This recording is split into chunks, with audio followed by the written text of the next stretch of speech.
અરે પપ્પા, તમે અમારી સાથે અહીંયા શું બેસી ગયા છો?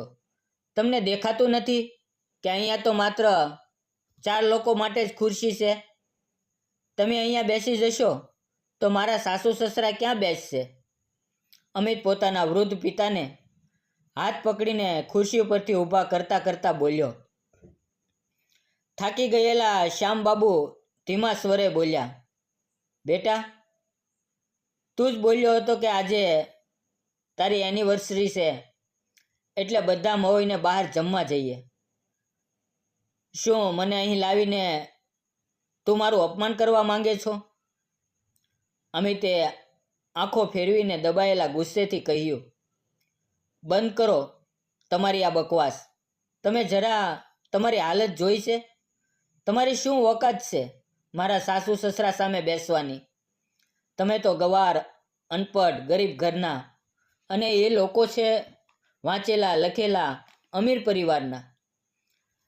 તમે તેમની બાજુમાં બેસશો તો તેમને ભાવશે પણ નહીં. તેમના ઘરમાં તો તમારા જેવા નોકરો પણ નથી. એટલું કહીને અમિતે બાળકને આપતા કહ્યું, લ્યો, આ લ્યો તમારો પુત્ર. અમે જમીએ ત્યાં સુધી એનું ધ્યાન રાખજો. શ્યામબાબુ વ્યથિત થઈ બોલ્યા, તો મને તું મારા જ પુત્રની આયા બનાવીને લાવ્યો છે? અમિત વ્યંગ સાથે હસીને બોલ્યો, તો તમને શું લાગ્યું હતું કે તમને અહીં પાર્ટી આપવા માટે બોલાવ્યો છે? ક્યારે તમારી શકલ જોઈ છે? શ્યામબાબુ હાથ જોડીને બોલ્યા, બેટા, તું જાણે છે કે મેં સવારથી કશું જ ખાધું નથી. હવે ભૂખ સહન થતી નથી. મને અહીં જ કશુંક મંગાવી દે. હું આ ખુરશીની બાજુમાં બેસીને ખાઈ લઉં. પણ અમિતે પિતાની એક ન સાંભળી અને પોતાના સાસુ સસરા અને પત્ની સાથે જમવા બેઠો. જે પુત્રનું પેટ ભરવા માટે શ્યામબાબુએ ન જાણે કેટલી રાતો ભૂખ્યા રહીને કાપી હતી, આજે એ જ પુત્રને પોતાના પિતાની ભૂખ અને વ્યથા દેખાતી નહોતી. શ્યામબાબુ પુત્રને ખવડાવતા રહ્યા, પણ પોતે સવારથી ભૂખ્યા હોવાથી હવે સહન થતું નહોતું. વહુએ પણ સવારથી કશું બનાવ્યું નહોતું અને કહ્યું હતું, બાપુજી, આજે તો તમે હોટલમાં જ ભોજન કરજો. હોટલમાં હાજર લોકો જમતા હતા અને શ્યામબાબુ માત્ર તેને એક ટક જોઈ રહ્યા હતા. એટલામાં એક વેઇટર આવ્યો અને પૂછ્યું, બાબુજી, શું થયું? તમે કોની સાથે આવ્યા છો? શ્યામબાબુ કંઈ ન બોલ્યા, માત્ર આંખોમાં આંસુ આવી ગયા. વેઇટર બોલ્યો, બાબુજી, તમને ભૂખ લાગી છે ને? આવો મારી સાથે. તે પોતાના માલિકથી છુપાઈને એક થાળી ભોજન શ્યામબાબુને આપીને બોલ્યો, બાબુજી, ઝડપથી ખાઈ લો, નહીં તો મારી માટે મુશ્કેલી થઈ જશે. શ્યામબાબુએ તરત ભોજન ખાઈ લીધું. હવે તેમની આત્મા સંતોષાઈ હતી. પણ અચાનક હોટલનો માલિક આવીને તેમને ગળેથી પકડીને બોલ્યો, બુઢ્ઢા, શરમ નથી આવતી તને ચોરી કરતા? આ કોઈ ધર્મશાળા નથી. શ્યામબાબુ હાથ જોડીને બોલ્યા, બેટા, માફ કરી દે.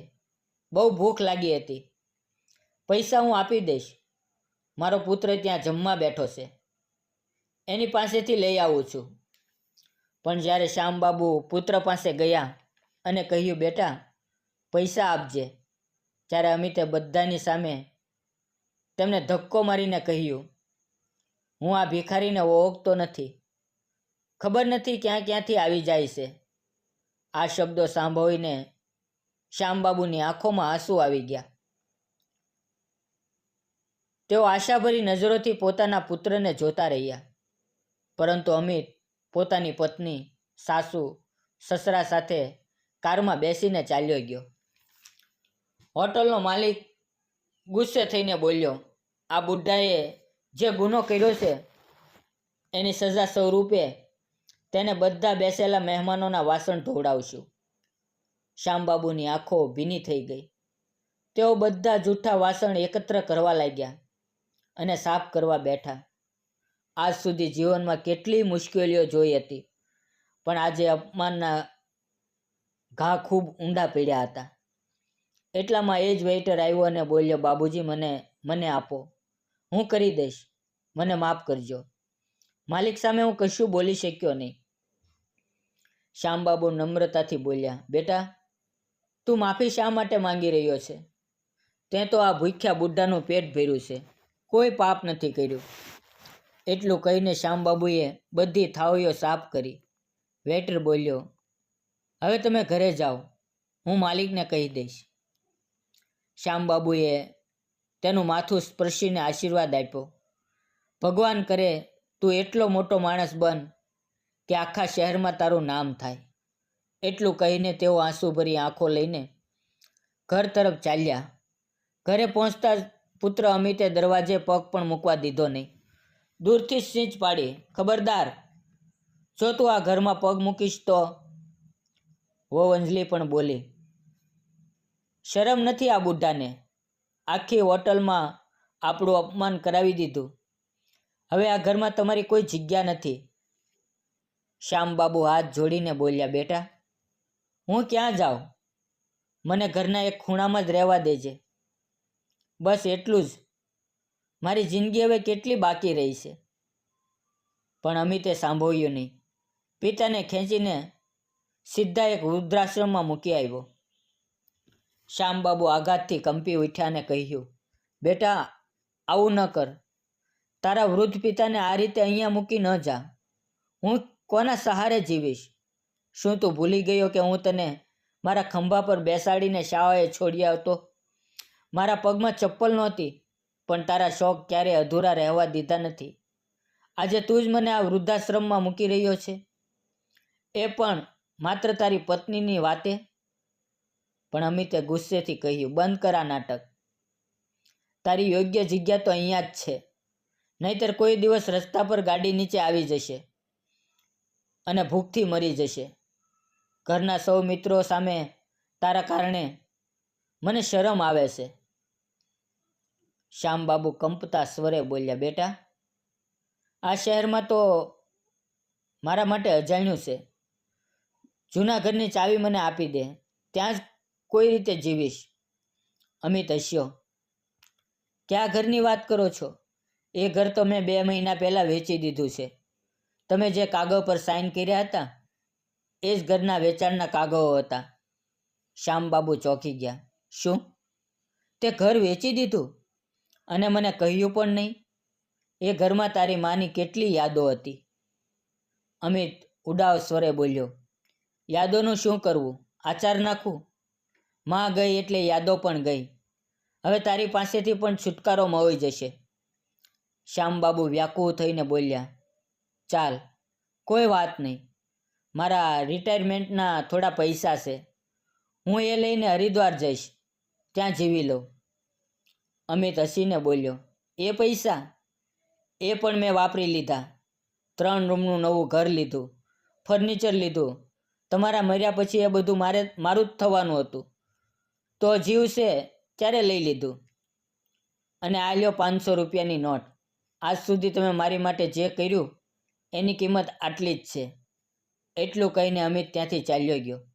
શ્યામબાબુ આંસુભરી આંખોથી પોતાના પુત્રને જોતા રહ્યા અને મનમાં વિચારી રહ્યા, શું આજ દિવસ માટે ભગવાને મને પુત્ર આપ્યો હતો? કદાચ મેં કોઈ પાપ કર્યું હશે, જેથી મારું સંતાન આવું છે. આ વિચારીને તેઓ આશ્રમના દરવાજા પાસે જ પડી ગયા. આશ્રમના લોકો દોડીને આવ્યા અને તેમને અંદર લઈ ગયા.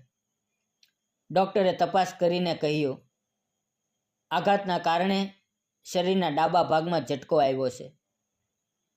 ડૉક્ટર ચેકઅપ કરીને કહ્યું, તેમને હવે એક જ જગ્યા પર રાખવા પડશે.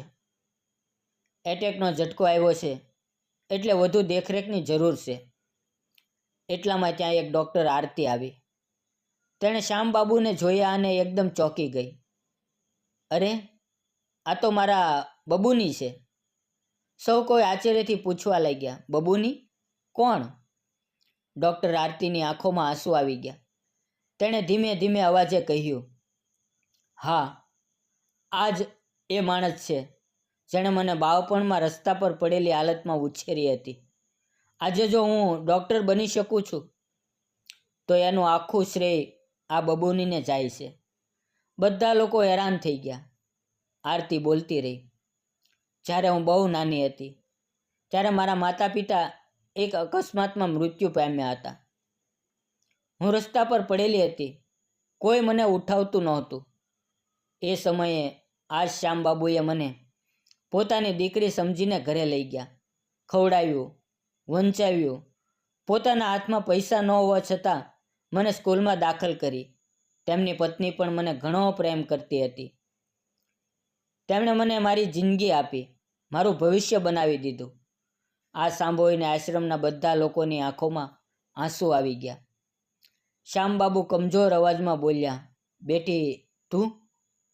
આરતી તેમની બાજુમાં ઘૂંટણીએ બેઠી અને હાથ પકડીને બોલી, હા બબુની, હું તમારી આરતી.